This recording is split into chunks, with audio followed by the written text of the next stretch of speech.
Assalamualaikum warahmatullahi wabarakatuh. Banyak pasangan berpikir bahwa urusan ranjang hanyalah soal fisik, padahal kenyataannya, hubungan intim yang berkualitas jauh lebih dalam dari sekadar memenuhi kebutuhan biologis. Di balik momen kebersamaan di tempat tidur, ada ikatan emosional yang bisa memperkuat atau justru meretakkan hubungan jika tidak dijaga dengan baik. Salah satu kuncinya adalah memahami pentingnya kualitas, bukan hanya kuantitas. Dan kualitas itu erat hubungannya dengan posisi yang nyaman bagi kedua belah pihak. Mungkin sebagian dari kita berpikir, yang penting MAH asal bisa, posisi gak terlalu ngaruh. Tapi, percaya deh, posisi yang nyaman itu bukan hanya soal gaya, tapi lebih kepada bagaimana pasangan saling menghormati kenyamanan dan keinginan satu sama lain. Ini bukan tentang teknik semata, melainkan tentang rasa, perhatian, dan kepekaan terhadap pasangan. Coba bayangkan, gimana perasaan istri ketika suami hanya fokus pada kepuasan sendiri, tanpa peduli apakah istri nyaman atau tidak? Atau sebaliknya, suami merasa hanya menjadi pelengkap penderitaan saat istri menjalani hubungan dengan ogah-ogahan. Inilah sebabnya mengapa pemahaman tentang posisi yang nyaman jadi pondasi penting dalam menjaga keintiman fisik dan emosional. Posisi yang nyaman bukan berarti harus selalu yang standar atau klasik, tapi lebih kepada bagaimana kedua pasangan bisa menikmati momen tersebut tanpa merasa terbebani, kesakitan, atau bahkan merasa terabaikan. Kenyamanan fisik itu wajib, karena dari kenyamanan fisik inilah muncul kenyamanan emosional. Gimana caranya menemukan posisi yang nyaman? Kuncinya adalah komunikasi. Jangan ragu untuk saling bicara, meskipun di awal mungkin terasa canggung. Bicarakan dengan jujur tentang apa yang dirasa nyaman dan apa yang tidak.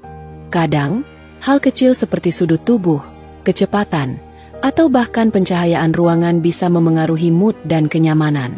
Suami yang peka akan bertanya, "Sayang, enaknya gimana nih?" Atau, "Kamu nyaman gak kalau begini?" Kalimat sederhana seperti ini bisa jadi jembatan yang mempererat ikatan emosional. Karena dari situ, istri akan merasa dihargai, didengarkan, dan dianggap penting. Begitu juga istri. Jangan sungkan untuk menyampaikan keinginan atau keluhan dengan cara yang lembut. Misalnya, "Aku lebih suka kalau begini, lebih enak rasanya." Atau, "Pelan-pelan ya, biar aku bisa nikmatin juga." Gak perlu pakai nada menggurui atau menyalahkan. Cukup dengan kejujuran yang dibungkus kelembutan. Memahami posisi nyaman itu juga soal kesiapan fisik dan mental. Jangan paksakan berhubungan saat salah satu sedang kelelahan, stres, atau tidak fit.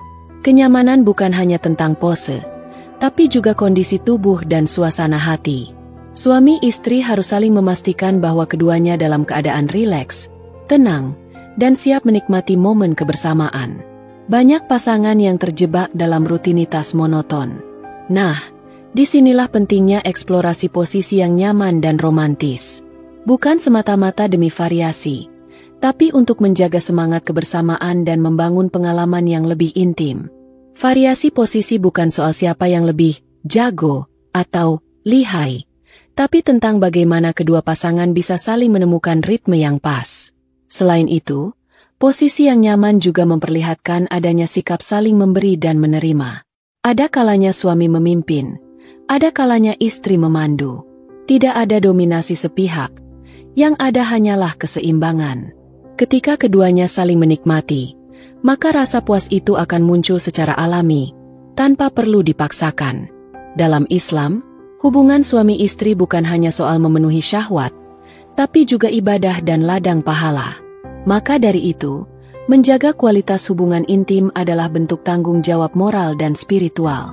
Bahkan, Rasulullah Shallallahu Alaihi Wasallam menganjurkan agar suami mendahulukan istri dalam meraih kepuasan, dan tidak tergesa-gesa dalam menyelesaikan hubungan. Ini menunjukkan betapa pentingnya memperhatikan kenyamanan pasangan. Jangan pernah remehkan kekuatan sentuhan, pelukan, dan tatapan mata sebelum memulai hubungan.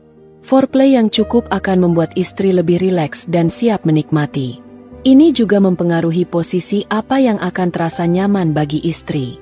Misalnya, posisi menyamping bisa terasa lebih intim karena memungkinkan pasangan untuk saling memandang dan berpelukan. Sementara posisi lain mungkin lebih cocok ketika keduanya ingin merasakan sensasi yang lebih intens namun tetap penuh kasih sayang. Posisi yang nyaman juga membantu mencegah rasa sakit atau ketidaknyamanan yang kadang dialami istri. Jangan anggap remeh keluhan seperti sakit atau gak enak, karena itu tanda tubuh pasangan belum siap atau ada yang kurang pas dalam cara kamu memperlakukan dia. Dengarkan baik-baik, dan jangan gengsi untuk menyesuaikan diri demi kenyamanan bersama. Selain itu, posisi nyaman juga punya peran besar dalam menjaga kualitas hubungan emosional. Ketika istri merasa dimengerti dan diperlakukan dengan lembut, ikatan batinnya dengan suami akan semakin kuat. Sebaliknya, suami yang melihat istrinya menikmati momen bersama akan merasa lebih dihargai dan dicintai. Jangan lupa, suasana di sekitar juga punya pengaruh besar. Pencahayaan yang lembut, aroma wangi-wangian yang disukai pasangan, hingga kebersihan tempat tidur, semua itu mendukung kenyamanan dan meningkatkan mood. Jadi, jangan hanya fokus pada posisi, tapi ciptakan juga suasana yang mendukung keintiman. Ada banyak pasangan yang merasa hubungan mereka semakin hambar hanya karena mereka terlalu fokus pada teknik, tapi lupa pada rasa dan emosi. Padahal, kenyamanan dalam hubungan intim tidak bisa dipisahkan dari kualitas emosional. Ketika kamu dan pasangan bisa saling memahami, menghargai, dan menikmati setiap momen dengan santai, maka keintiman fisik dan emosional akan terjalin lebih kuat. Jadi, jangan hanya mengejar variasi, tapi utamakan kualitas. Jangan hanya fokus pada kuantitas, tapi perhatikan kenyamanan. Karena pada akhirnya, hubungan intim yang berkualitas adalah tentang bagaimana suami istri bisa saling membahagiakan dengan cara yang paling sederhana namun penuh makna. Ingatlah, kebahagiaan rumah tangga itu tidak ditentukan oleh seberapa sering kamu berhubungan, tapi seberapa dalam kamu dan pasangan bisa saling memahami dan menghargai dalam setiap momen yang dijalani bersama. Semoga dengan saling memahami dan terus belajar memperbaiki diri, rumah tangga kamu semakin harmonis, hangat, dan penuh berkah dari Allah. Wassalamualaikum warahmatullahi wabarakatuh.